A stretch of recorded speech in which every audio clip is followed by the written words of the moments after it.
Righto, welcome back. This is our second game of the Chrome versus KernelPanic series. Chrome taking the first game, so he is 1 up. In this particular map, we have KernelPanic, our Terran, in the top right, and Chrome, our Red Zerg, in the bottom left. So yeah, strong first game there out of Chrome. Some pretty decent macro. Chrome with some good unit movement and some nice aggro there in the late mid game, pardon. With a decent opening build, going CC first, but some struggles in the mid game macro. Yeah, something I'd like to see from both players. They were floating lots and lots of minerals, which you could have spent on more bases, more workers, and just build lots and lots of stuff. Really, if you're a Zerg and you're floating lots of minerals, just build lots of hatcheries. Yeah, and links are your friends as well at that point. If you're floating a lot, just send links across the map to do some harass and scout. Lings are your friends. KernelPanic here has pressed the wrong button and built another supply depot. I assume he's looking for a barracks. There it is. It's fine. Yeah. Barracks first, fairly reasonable. Yeah, if you're KernelPanic, you look down or look at the top right rather, and you see 7,000 minerals. That's the point where you just want to build 10 barracks, start pumping marines like there's no tomorrow. We do have a wee bit of cheeky nonsense going on here.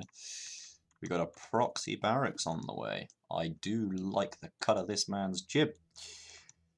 Yeah, this is good to see.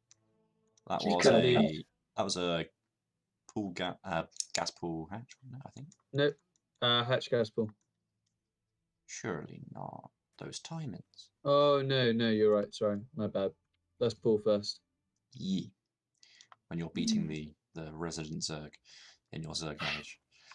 I assure you that is the limit of my Zerg knowledge. Yeah, I do like this. KernelPanic's another one. One. KernelPanic's obviously decided he doesn't like it when Chrome gets to do whatever he likes. He doesn't want to see those muters, and he wants the game to end before those flappy birds can get out. Absolutely, I do like the look of this. Some early marine pressure. We do have a gas coming up now, but obviously gas not necessary for mass marine production, so I don't mind that it's been left this late. At what point would you get an orbital if you were doing this build? Would you have got an orbital Proxy by now? 2 racks with one at home. Ooh, I would probably be starting an orbital around now, because as you see, you're going to be floating a wee bit. I think you normally do it after the first marine, and very unfortunate here that Chrome's scouting pattern has revealed KernelPanic's proxy here. I am interested to see what Chrome's response to this is. Chrome at this point I would put down, make sure you've got Zerg speed, yep, and then I'd put down a bailing list. So bailings can clutch anything when it comes to dealing with marines. Absolutely. Poorly controlled marines die in an instant to bailings. They are a right nightmare, and as a Terran's player myself, bailings are the bane of my existence. Ha ha ha, I'm funny. It gives a little bit of risk whilst you wait for it, but it kind of allows you to have a little breather to build up drones and everything else you need. And he is going to go for a little poke against this. This could work if these marines aren't paying attention. This additional double racks behind is very bold investment. We'll see how this goes, but with this amount of lings, because there hasn't been continuous marine production, they definitely could get done here. It does look like this will be a successful crack here. I think we're now looking at a very early game. I think that scout has really taken KernelPanic out of this. That was like perfect spot. And this is the strength of those early spotting lings. Just sending those first 4 lings to just have a look at the different corners and make sure no funky business is going on. And when they do find funky business, this is a fairly reasonable response. Now, a really good response. The power of the marines is when they get into a ball. With melee units, obviously, the more surface area they can get, the better. And marines, the more of them that are in a clump, the better. So obviously, he hit while there was only 4 marines on the field and wiped. At this point, I'd send a small batch across the map, as you know that they're not going to have anything at home. Yeah, there's currently 2-3 marines at home. No orbitals. The economy isn't doing terribly. Oh, that is a very unfortunate misrally there that he's just rectified. He was rallied to just in this pocket rather than on the mineral patch. But there we go. That's that cleaned up. As KernelPanic, if you know your proxy is scouted, you see that link there. You have a couple of options. You can either abandon it altogether and go, well, this isn't going to work now. It's been spotted, and try and go home.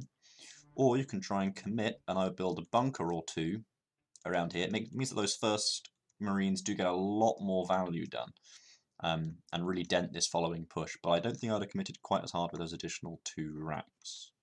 I think what I would have done is switched up to a factory and tried to get a tank out as soon as possible. Absolutely. Now, these links are going to be a problem, though they are just having a wee bit of a party in the corner there. But now they're going to get some damage done. And those 2 Marines on the ramp sadly didn't hold the line particularly well. Yeah. But at this point we should be lifting this command center to stop it from getting to burning down, but never mind.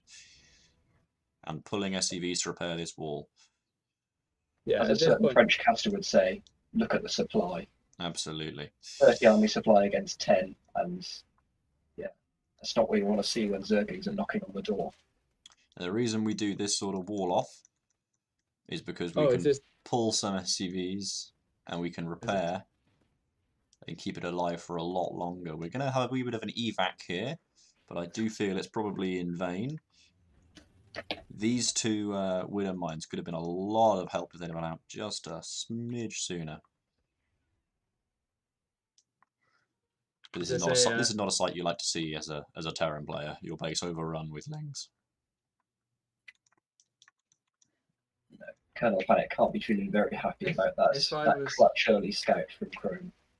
I think if you're Chrome, I'd go to the lair and just get a spire. I mean, that's a lovely 9-kill shot there, but it's not going to be sufficient, I don't feel.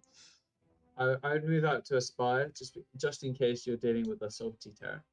Just Terrans can float and just leave their units. Just like their buildings to the corner of the map, and it can take some time to get around to taking them out. And it does look like we're going to be in that sort of a spot, so we'll speed up a bit because it may take some time to get around.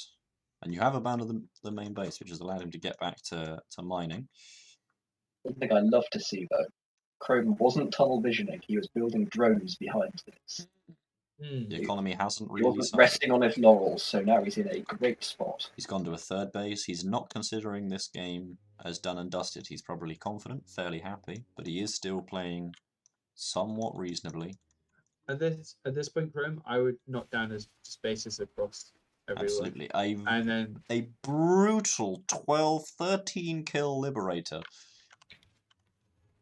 He's finally going to be shut down. That's very annoying, but still... I mean, that's a good recovery. I don't know why he's lifted this a 2nd time. But that dropped the worker counts down to a lot closer.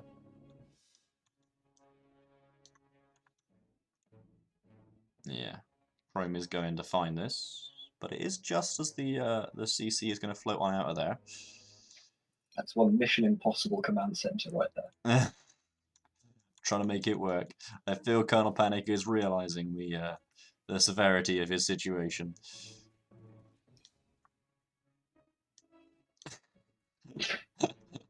Oh dear.